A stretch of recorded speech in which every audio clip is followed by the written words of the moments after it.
expanded access? It's used as an investigational drug or biologic to treat a patient with a serious and life-threatening condition who doesn't have access or comparable satisfactory alternative therapies available. So they either never had a therapy that was useful, or they've exhausted or intolerant to the existing therapies. So clearly the intent here is not research, but it's treatment. And that's contrasted with investigational drugs in a clinical trial where the intent is definitely research. So you're really looking in a clinical trial at the benefits of patients in the future more than necessarily the patients who are in the trial. Expanded access is specifically for the individual who is in that program. I think at FDA and probably everywhere, there's general agreement that expanded access programs should be the last resort after approved drugs. Approved drugs are drugs that we know the most about. They've gone through the clinical trial process. There's a good sense of what the risks are, the potential benefits. Drug label tells the doctor and the patient what to expect and how to manage those toxicities. Clinical trials would be the next tier down because that would at least contribute to future knowledge. And then expanded access programs when people are not eligible to get into the trial. In 2009, FDA published new regulations on expanded access, and they had a couple, they were a long time in the making, probably about 10 years that had been worked on. And so what they did, among other things, was consolidate all of the expanded access regulations into one subpart under the IND regulations. And they expanded considerably on the regulations because FDA had very narrow regulations prior to 2009 about how access for drugs for treatment, investigational drugs for treatment, could be used. So what we were trying to do was expand the regulations and codify what the agency was already doing to make those drugs available. And what emerged were three separate tiers of access. One is individual for single patients, and then for multiple single patients, in essence, intermediate size. So it doesn't mean that all these people need to be at the same institution or in the same neighborhood, but if the sponsor can take all those individual INDs and consolidate them into one would be intermediate size. And then there's treatment INDs, which had existed before. And generally, those are from hundreds to literally tens of thousands of people who get access to the drug. And I think in cancer and HIV, there's only as many as 35,000 people in some of those large treatment INDs. So the regulation described the general criteria that's applicable to all of these three tiers, and then had additional requirements for each individual one so that everybody knew what's necessary to file each of those applications. Describes the requirements that need to be submitted, what kind of safeguards are applicable. Generally, it's informed consent, peer review, and reporting requirements. And it also added at the last minute possible access to drugs that have a risk evaluation and mitigation strategy, or REMS, because sometimes a drug will be approved that has toxicities that require that drug to be restricted. And when other people can benefit from that but don't meet the indicated requirement, the expanded access procedure or program could be the answer to expand the access for treatment there. So FDA kind of weighs the evidentiary background, has a standard for whether or not it's going to consider an expanded access request. And it's based on two things. One is the size of the population that's going to be exposed, and the other is how much data do you have about the safety of that product coming into this. So the agency looks for sufficient data, safety and effectiveness to support that use of the drug, a reasonable basis to conclude that the therapy may be effective and would not expose patients to unreasonable and significant risk relative to the risk they're already facing in the disease. And there are more rigorous requirements with increasing exposure. So basically, if you're going to be giving it to a single person, you know an awful lot about that person. You know about their kidney function, liver function, medical history, what other drugs they're on. When you start giving it to more and more people, each of those people you know less about, and there's less close monitoring for large numbers of people. So the agency's requiring more safety information for larger groups of people instead of a sliding scale. There are certain requirements that pertain to all of the expanded access programs. They're all for serious or immediately life-threatening illnesses or conditions. There's no comparable or satisfactory alternative therapy. The potential benefit justifies the potential risks of the treatment, and those risks are not unreasonable in the context of the disease or the condition being treated. And providing the drug will not interfere with or compromise development of the expanded access use. So one of the big concerns that FDA has is if you have an expanded access program and people can access that program instead of going into clinical trials are never going to be completed, and we'll never really know, well, what's the real benefits and risks and how to manage these drugs in a wider population.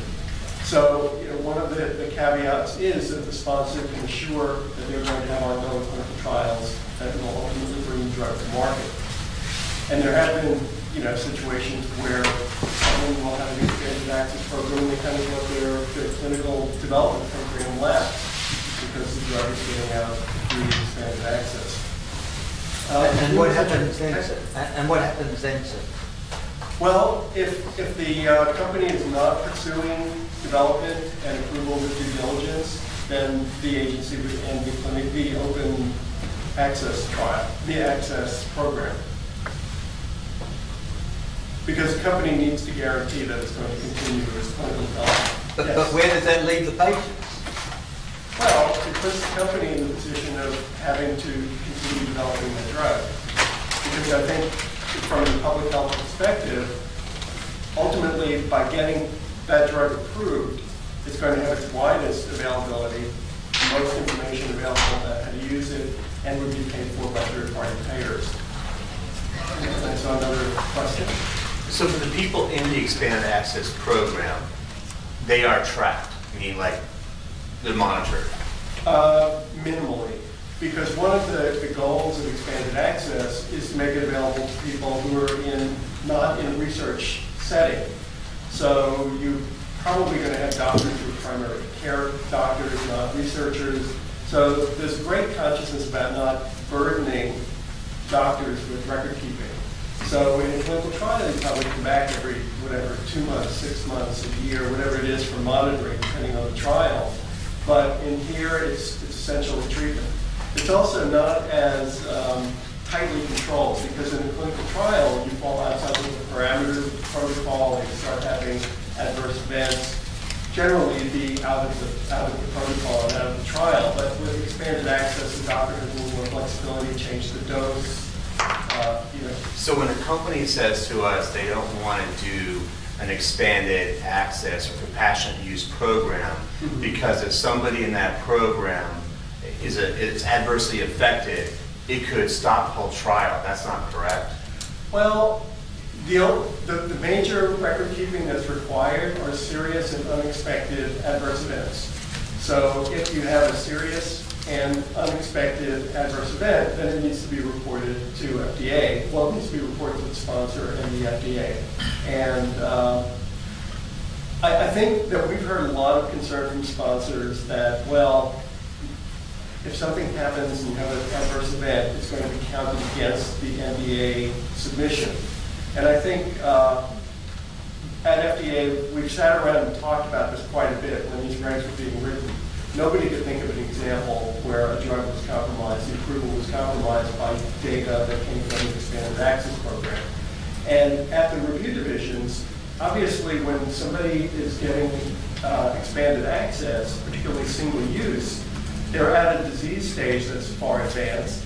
They've run out of all the other alternatives. It's kind of clear that if you have adverse events, that could be due to very many things. And so, if you're not seeing it in the clinical trial, but you see something in the expanded access that's not related to the drug is not going to be looked at as being related to the drug. But just to belabor that point a little bit, from industry's perspective, you're making that decision, not them. And so the expanded access to them is an open-ended risk. At least this is what I'm being. We're making the decision about. Yeah, so if there's an adverse event because of whatever okay. therapy, and the standards aren't quite the same there in terms of how it's applied or measured or observed or whatever, and there's an adverse event that's reported to the FDA then decides whether that's significant or not. It's Right. not up to the company, who's got much greater control at their specific trial center where they're monitoring. So Well, they deem it as very risky. I don't know, we've never been able to come up with examples of that data negatively impacting the NDA package. Because we, have actually looked for that, because that's something that comes up a lot. Companies, the sponsors often say, well, we don't want to do that because we don't want to threaten the data. But we haven't been able to find any examples where it has. Nobody's actually given us any examples where it has. Well, is there a way to get like a detente on this? Because what's happening is people who have a fatal disease like ALS are going to die anyway. And so when something is going to a phase 3, most people think that safety's been passed on phase 2. They're begging to get in something that works, especially now in the age of patients like me, where you can track your progress in the trial. And industry keeps on pushing it back to FDA. FDA says, why don't they talking about? Because we've never used that. And so the poor patient has nowhere to go. Well, I could go on. I mean, all these things are coming up in here. And I think part of the problem is that FDA is gagged by the confidentiality rules, so we really can't talk about what's happening with the product. And I think that's something else that comes into play, because sometimes people want access to product. The product might be on clinical hold because of manufacturing problems, because of some other, dire consequence that the agency has seen related to the use of the drug, manufacturing or safety, that the doctors and the patients are not aware of. Only the company and the agency are. So a company may not want to make a drug available. They may not have enough drug available. The agency may think it's not safe to put that drug out there because of those manufacturing or contamination problems. I mean, there's like a host of different reasons that it would not be feasible. The FDA is never in a position to say, this is the reason, because we're bound by those confidentiality rules. But my experience is, for the most part, working with the review divisions, they're very open to having expanded access if the company is willing to make the product available. But there's a lot of reasons that companies can't, which is related to supply and expected demand, because we've seen situations where they start putting the drug in expanded access, and all of a sudden there's this flow of demand for it, which is understandable from people who don't have other options. But they're in early development. They're not making this in a commercial quantity, and so they need to keep the product that they've got slated for their clinical trials in play. It needs to go to the clinical trials. And they can't divert that to their expanded access. If a lot of people start to want access to the drug, the company needs to put together an infrastructure to now support that, because they have to decide, well, who's getting the drug, how are we going to keep records of who these people are, where they are, how's the drug traveling, because this is an unapproved drug, all of it needs to be tracked. So it becomes another problem, and then when there's not adequate supply, the company is the one who sort of has to make a decision, well, who's going to get the drug? And I think there's a lot of ways that you can cut that. You could say, well, it should be the people who are the sickest. There are other people who would say, no, the people who are the sickest are at least apt to benefit. Maybe it should be people who are not as sick, because they've got a better chance of recovery or response to treatment. And what a lot of companies decide to do is simply open up a lottery. And then everybody who gets it thinks it's a great idea. The people who don't get it in the lottery think it's a terrible idea. So no matter what they do, they end up being the bad guy. And so there's just so many reasons that companies might not want to or be able to, make it happen. But I've seen situations where FDA says, no, we don't want to approve this for various reasons. But most often it's companies who simply can't or don't want to make it available. And then cost is another thing, because usually, if a company decides that they want to charge for that drug, it's the patient who's going to have to pay for it, but they need to go through FDA. We have another rule called the charging rule that was a companion to this, and it lays out exactly what in the production can be charged for. So you can't make a profit on that drug. You can only charge for the cost of what it costs you to make that tablet or that infusion.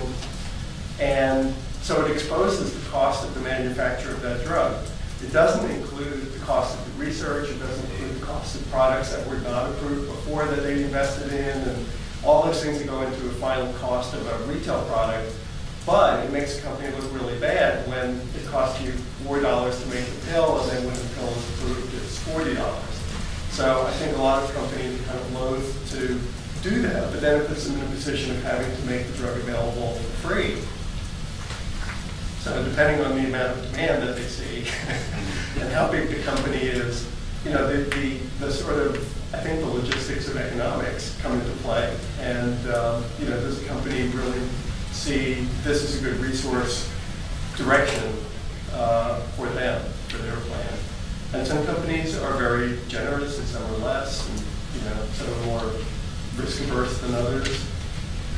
But, you know, and I think it depends too on whether you've got a biologic or a drug or a device, and whether or not, you know, these are complex things to make and complex things to ship, and it's still in developmental stages. You really don't have a good handle on all of the things that you have down the line when the drug is approved. So, now we have some duplicative stuff. I was just trying to list benefits, which I'm sure you are quite aware of. Could you go back to the previous slide on the IRB and things? I don't think we saw that. Okay, yeah. The human sub-protection apply to all expanded access programs, and it's kind of a strange thing because the intent is research is not research, it's treatment. But because it's an investigational product, FDA considers it to be a research product. So under the HHS regulations, this doesn't really meet the criteria of being research, but under the FDA regulations, HHS regulates research and FDA regulates the products. So because it's a product that's investigational, it requires all the same human subject protections, IRB review and informed consent, and the reporting requirements. Question. Yeah. This is going to be very basic compared to what we've just been discussing, but as it says there, you know, all of these drugs are investigational drugs. So how do the doctors know of every investigational drug that may be, you know, being researched? Well, that was one of the problems, and one of the things that we were trying to address in the new regulation was that the only doctors who knew about it were doctors who were at major research facilities.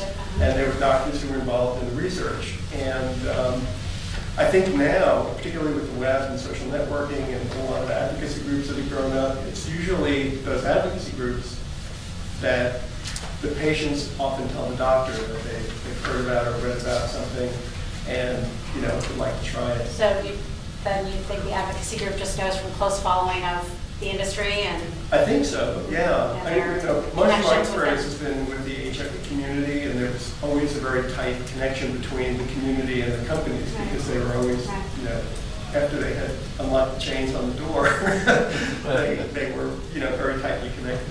They stayed very well connected. And I think, you know, most of these things are things that people here are very familiar with, but the treatment IND, which is that large expanded access, which has existed since the 1970s, was originally designed to be a gap filler, a bridge of the time that the NDA was filed, but you already had phase 3 data in-house and could see the safety, and the time it took to review it and get it on the market. But the other ones, the single patient and intermediate, are much more, allow access much earlier in the process. And I think one of the great advantages is that they do offer hope for patients.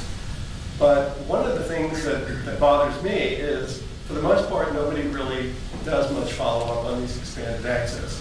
Because if you're dealing with a doctor who's who's not involved in a lot of paperwork and not involved in research, they move on to the next patient. So we really don't have any data at all about what the outcome is of the vast majority of the single patient uses. You know, they're approved, somebody starts to use them, and then you don't really get any follow-up. So one of my slides later on, it's going to be totally out of order now, brings up the point that I think there's a leap of faith that when people get expanded access, they live happily ever after. And we really don't know what happens to a lot of people. But I tend to think, from the people that we deal with individually in our office, a lot of them don't survive once they get it because they've started the access at such a late stage of disease progression. Definitely unknown risks associated with these drugs because they are, to a large extent, early investigational products. So there's limited information about the safety and about the effectiveness. And so some patients benefit, some probably will have no effect experience, and others very likely will be harmed. So generally at FDA, minimization of risk is the primary goal, and confidence about safety is a lot more important than the confidence about efficacy. Because in this situation, it's essentially an attempt to give somebody an access to something that at least isn't going to hurt them. For patients with immediate life-threatening conditions, the evidentiary burden, even for safety, is pretty low. But I kind of think it's important to remind people that there are people who want access as early as phase 1. You really have no safety information at all. And what I think is important is the fact that so few drugs that go into phase 1 ever come out as approved drugs because a lot of them either don't work or they're too toxic and just not worth developing. And so people who are looking for drugs that early on are putting themselves at a very much higher level of risk.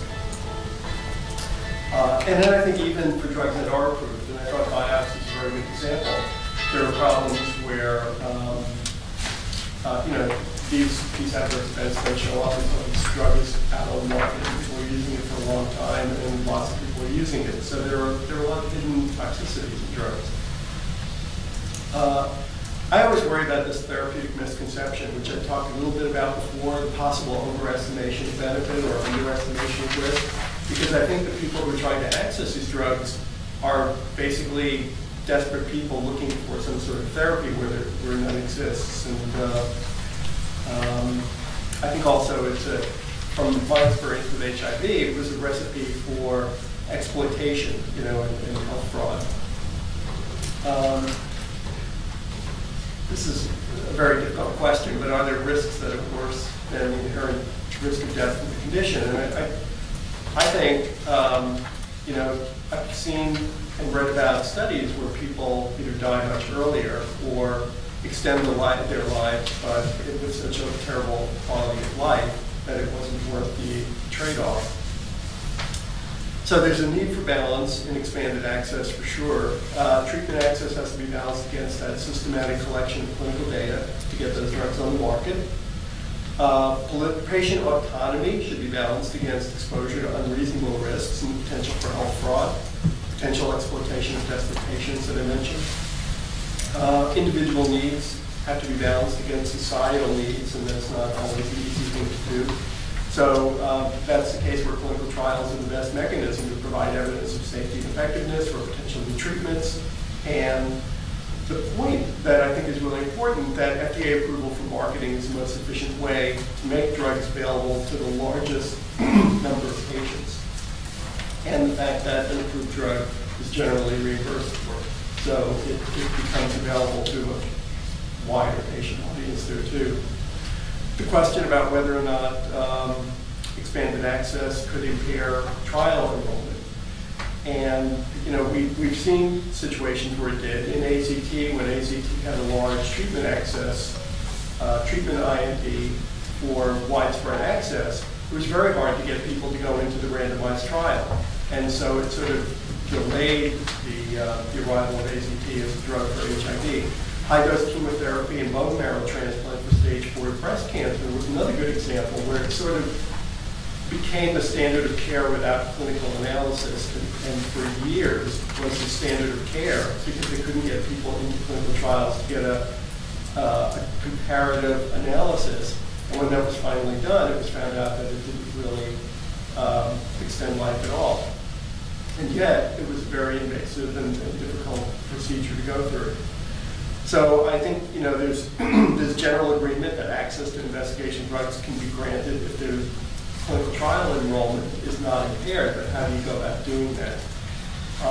Manufacturing capacity is often limited in early phases, particularly, and supply for the drug for expanded access could limit the supplies for the trial. So that balance needs to be handled by the sponsor. I want to go over what everybody's role is because I think of it as the village that has to be responsible for this. The patient, the doctor, the sponsor, FDA, and the IRB, and what everybody's role is. So for the patient, it becomes a very difficult decision because you're facing difficult medical situations. But there's that limited information. You don't really know how safe, you don't know how effective the product is, and you don't have access to that confidential information about the drug and the process and the manufacturing that the agency and the company have. So if somebody says, no, I can't make it available, or the agency says it won't be made available, I think, on the face of it, it looks like there's not a reason, but there can be a very hidden but serious reason behind it. Patients can face substantial costs if they're not reimbursed by health insurers. If a company wants to charge, they can charge under certain circumstances, but it's not going to be reimbursed by a third party and it won't be reimbursed by CMS. So it has to come out of the pocket of the patient. And not all patients can afford to do that. Also, some of these have substantial costs that are the ancillary treatment that goes with administration of the investigational product.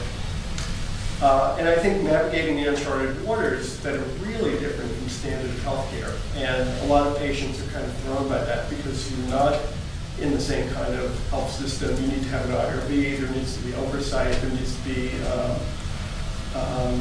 tracking of what happens to that drug once it's in somebody's possession. But I would think the physician is also a problem there because the IRB will set out the rules for treatment in many ways, will it not? Will set out the safety limits at least.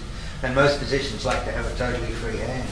Well, to me, I think most IRBs are familiar with doing clinical research. Right. And so I think the way they look at that balance between risk and benefit is very different than what they should be looking at when you're dealing with this sort of expanded access. No, I'm talking about the physician attending the patient as being a weak link as well. Well, I think so. I was going to get to that role, because I think that there's a few things about the physician that, and here we are at the doctor. It's up to the doctor in the case of a single patient access to initiate the process for the patient. And not all doctors are willing to do that. It requires a commitment to contacting the company and filing all paperwork and doing the monitoring, whatever monitoring is required, although that doesn't always happen. And I think it represents unfamiliar processes for many treating physicians because now they've got additional paperwork they've got to file. And in a single patient IND, the doctor becomes the sponsor. So they have the responsibility for distributing, tracking, and administering the drug as opposed to the drug sponsor. And they're responsible for ongoing support and monitoring of the patient, which I think probably is more in keeping with the regular care. Also the adverse event and outcome reporting, which is a little bit different. The physician's cost for providing care may not be fully compensated, and I think you've seen experiences with that where people are in expanded access and doctors, it becomes a burden for the doctor, but they're not getting reimbursed, and then sometimes they don't want to continue doing that, and so the patient needs to go and find somebody else who's willing to do it for them. I was just going to comment that that's exactly what's happening in my situation because I have, INDs for my twins here with a doctor who's initiated the process and exactly what you said here. And they don't, it's, if they already have a full patient load and then, they have to do all this reporting annual reports. They don't get compensated. A lot of them, that's where it's difficult to get them interested, because it's that much more work on their plate that they're already, full. So then they don't want to take it on. So I think for patients, if you find something, or patient advocates, if you find something, you're going to have to do a lot of the heavy lifting, either with your foundations, to support the doctor, or do a lot of the filings, and that's just sort of what we learned in the process. We didn't know it. She didn't even know what the process was when we got started. And I think a lot of doctors don't. Yeah. You don't realize what, the FDA requires on reporting, for example, and it's just, they're already burdened, so.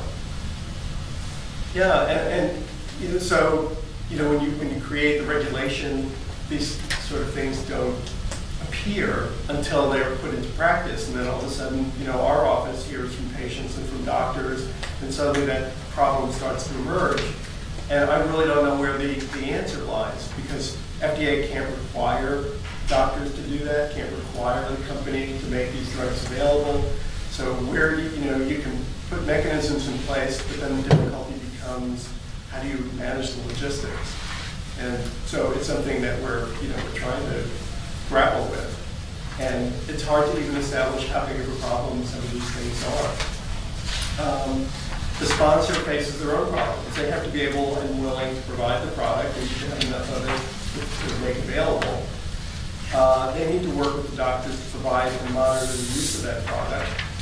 Developing the mid-size and large-scale protocols, I was saying, requires an infrastructure, administration, monitoring, reporting, and the IRB, and continuing review. Usually for a larger program, like treatment IND, the company takes on the role of finding an IRB. But for individual patients, sometimes it's the doctor or the patient who's got to go hunting for that. But can't you have an overall IRB for the whole Country? Country, yes. I don't. We're trying to solve that, and we had a couple meetings with the Secretary's Advisory Committee for Human Subject Protection at HHS to talk about, well, how can we streamline this process of IRB review, and how could this be handled? There are commercial IRBs that people can turn to, but we've had situations in the office where people call and say, well, we need an IRB review, and this commercial IRB wants $2,800 to conduct the review. And then I think it was some continuing amount for the continuing review that was less, but it becomes a big burden. So who pays for that? And I was going to say, I think that the other issue is, depending on where you're going, if it is a major institute, even if you did it through a central IRB, the institute's got their own internal IRB that it has to go through. So a central one isn't always going to be the answer. Yeah, that's exactly right. And we have that problem here at FDA, because everything that FDA does in terms of research, if we contract out to Duke University or something, their IRB reviews it, but our IRB also reviews it. And there's disagreements, and it goes back and forth, and then they meet once a month down there, and then they meet once a month up here. Before you know it, 4 or 5 months have gone by before something is ironed out in a way that's acceptable to both committees. It is a sort of a problem. But I think finding an IRB also, I'm not sure if that's a problem or it's not a problem. I can't get a handle on it. Well, I think it's a process. I think that there are expedited IRBs depending on the exact situation, and sometimes you can get an expedited process, but even expedited process isn't overnight. It can still take some time. And sometimes the IRBs, don't, maybe at a hospital aren't involved in a lot of research, so they haven't had a lot of experience in even working with the FDA or this type of situation. Access. So, they're coming up to speed, and it's difficult, when you're doing sort of this expanded access. Yeah, I think there are a lot of problems with it. I've been going to, there's a group called the Public Responsibility in Medicine and Research, PRIMR. It's an IRB industry group, I guess you call it. And so I go there and I try to comb, through the crowd and ask people, do they have experience with expanded access and what kind of experience? And everybody says at their institution, if they get expanded access protocols, they're willing to do them, they turn them around fast, and they don't charge anything. I said, well, what about if somebody came in from outside your institution? They said they wouldn't do it, only if it's inside. So there again, it's only at large research institutions, and it's not reaching private physicians in the community. So it makes access a lot more concentrated for people who are in the know, who are at these institutions, and sort of have it in already by being there. Let's see. Well, we already went through the limited distribution. Logistics of communicating and working with physicians who are outside the research investigative network is a challenge, I think, because they really have a different appreciation for the way that medicine works, using approved drugs as opposed to investigational drugs, and not familiar with the regulatory requirements and the procedures. Concerns about how the data might affect the NDA review again, that I think for better or worse is there with companies. Will toxicity or the lack of efficacy of the drug affect the ability of manufacturers to raise capital? Because I think once you start making something available through expanded access, if it doesn't look like it's working, people aren't going to invest in the company. And I remember having AIDS activists come in and wanted FDA to grant a treatment IND for a product that didn't warrant a treatment IND. Didn't warrant an approval for a treatment IND because it basically wasn't showing any efficacy. And they said, well, if FDA were to grant an IND, a treatment IND, it would show confidence in the company, and then people would invest in the company. Wow, that's an interesting approach. But not what I don't think that people want a government agency to take. For FDA, they're resource intensive because they require the IND paperwork. These are separate INDs outside of the company's INDs. Requires medical records review inside the agency. Generally, a very quick turnaround. Takes resources away from the clinical development, which is what the divisions are supposed to be involved in. The assessment of existing data for safety and evidence has to be conducted, and assurance of patient protection. So the agency will make sure certifies that there's IRB review and informed consent. But for the IRB, getting back to that question, or that problem, I think there's a big problem with outside physicians looking for review for a patient if they're not associated with an institution that has an IRB. And what I mentioned before about not all IRBs being familiar with expanded access, they're really weighing the risks and benefits from a clinical trial perspective, which is, I think, considerably different, where the intent here is treatment. May overestimate the risk because I think they weigh things from a clinical trial standpoint, where as here the patient is already at quite a bit of risk and willing to accept a lot more personal risk if they're looking to get into one of these programs. The other problem is it requires the entire committee to review the protocol. There's something called expedited review, but it's only for minimal risk studies. And all of those types of studies are listed by HHS in the document that says here's what qualifies for expedited review. And so expedited review only requires either the chair or the chair's designate to do the review instead of the entire committee. So you can do it. You can turn that around on a dime by just sending it to the person and having them review it. But because by definition these are not minimal risk, it doesn't fit into that. So what we're trying to figure out is how big of a problem is this, and can we rewrite our regulation to allow some sort of facilitated review that would essentially mirror the expedited review, have one person review it and be able to turn it around faster. Isn't there also the emergency IND?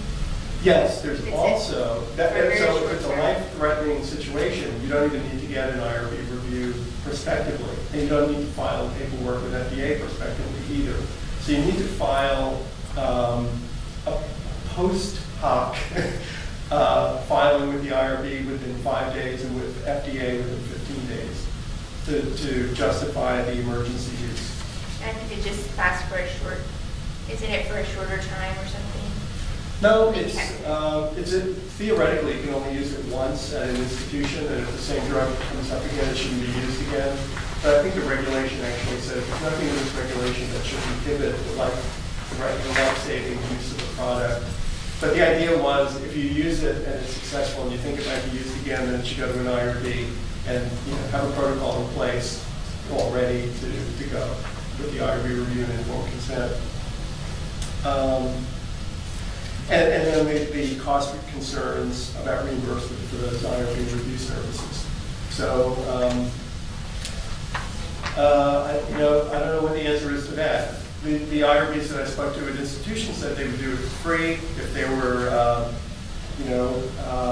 asked at their institution. Commercial IRBs, one of them said they would negotiate a price for individual patients if it was this type of thing, and other IRBs have said, well, the price is the price. And, that we're in business to do these reviews, and that's what we do for this amount of money. So the things that I thought were lingering issues when we were looking at this, and I've been looking at it since, was who pays for the drug? Should it be the manufacturers? And if it's the manufacturers, that's a possible disincentive for the manufacturer to want to have expanded access. Although, you could say expanded access, particularly large, is a foothold into the patient community also. Because with HIV, particularly, they have these large expanded access programs, and everybody talked about the drugs, and they were really effective. And because you can't advertise and promote an unapproved drug, you put it in expanded access and basically have the best advertising that you can possibly get. So I think it's a double-sided coin there. Insurance carriers generally don't reimburse for it, and if patients have to pay for it, it's limited only to people who can afford to do it. And I think there's always that risk of exploitation in vulnerable populations. I was just going to say the insurance issue is really tricky, with the rare diseases. Mm-hmm. Like my insurance company pays for most of my twins' treatment, but like you said, not for the drug. But under expanded access, you're dealing with different people on different medical plans. Some, like you said, pay, some don't. But you don't have the money in a rare disease to, run like a full-blown clinical trial. Mm-hmm. So it's a real tricky situation with the insurance. Case to case too. And then patients don't understand that. They want access to a compound like you were talking about. But who's going to pay for it? And I think particularly with rare diseases, those compounds are so expensive. I think physicians face a lot of pressure from patients who demand drugs that they see advertised, and if companies start to promote expanded access, I don't know what the impact of that would be. We've actually heard from companies who want to coordinate expanded access, that they would do a lot of this for the company, for the physician. They would do the paperwork, they would coordinate the whole process. But I think when you start to make money off these things, then the way to make more money is to promote greater use of it. I don't know if that's a good idea. So far, that's gotten off the ground, and I'm not sure. I think it would be a great thing to get off the ground or not. Will informed consent be adequate to shield physicians if investigational drugs are ineffective or, in fact, injure the person? And I don't know, there are physicians who are being sued because they practice. If you don't give somebody access or offer them access to something, even if it's unapproved, where would that lead? Just a question that runs through my mind sometimes. The question that we already talked about how difficult is it to get IRB approval, and who pays for the cost of that review. So I'm not sure if IRB requirements discourage or restrict access outside of institutions. That's what we're trying to get a handle on. And if anybody has examples of that would be very helpful. And just finally, where do patients find out about access? I think through their healthcare provider. The healthcare provider is aware of these investigational drugs, but it seems like more and more through the internet, clinicaltrials.gov has a requirement that if a company has an expanded access program, it needs to be listed in clinicaltrials.gov. But the definition of program has not been finalized in the regulations. So is a single patient program, or are they just a single patient? And that's sort of a gray area right now. But I always tell people, if it's not in clinicaltrials.gov, and if the company doesn't offer it, call the company and see if they're willing to entertain the idea, because just because it's not listed, it just means they haven't gotten one, but doesn't mean they're not willing to create one. And I think patient organizations and patient forums are places that people are finding out about these drugs and about programs and through other patients. And this is my phone number if people have questions. And so I thought with the remainder of time, if there are questions about this, I'm happy to talk about that. And Tiffany's here and can talk about her experience too. So, yes? How many of these requests do you get, and how can you quantify them? Are there 10 a month? Are there 3 a year? Well, when the regulation was written, when you write a regulation, you have to put a notice in the Federal Register that you're creating this regulation, and you have to talk about what the impact is going to be. And we didn't have anything other than the grossest estimates of how many of these we were getting a year because nobody was tracking them. So with the new regulation, it's changed, and now it has a code, and it goes into a database. And I'm trying to think, we've only really got a year of analyzed data, because the lag in time of getting everything into it and then getting things back out and analyzing it. And I'm trying to think of what they found. I think we had something like 600 in that first year. 2 a day. But I have to check to be absolutely sure. Yep. Has there been any discussion, like between FDA and CMS on this very issue, not of reimbursement? And I'm not even talking from a company perspective, but just from a physician perspective, like that level of access. There's so much talk within the healthcare community right now that it's so difficult, and physicians are having to see more patients and they're getting reimbursed less. And then there's programs like this where it almost feels like, hey, we have expanded access, but good luck getting it. So, and I'm wondering, like, if there's this talk within CMS to kind of have them, be the leader within, a lot of insurance companies follow what CMS does within just reimbursement for services, for physician services, for stuff, not even the drug piece of it. Well, big agency. So I don't know I know in my office we're not. I just mean between, since you are doing a more expanded access, if there's some connection there between. I know back in, I think 1996, there was a executive order under President Clinton that had to do with cancer, clinical trials and drugs, and I think CMS was paying for ancillary services around the clinical trial. So they would pay for things like the infusion, things that you would have under standard of care, but that were being applied to investigational drugs. But I don't know where that's ever, if it's expanded to other areas or not. So there might be people in the policy office who talk to people at the policy office at CMS, but I don't know.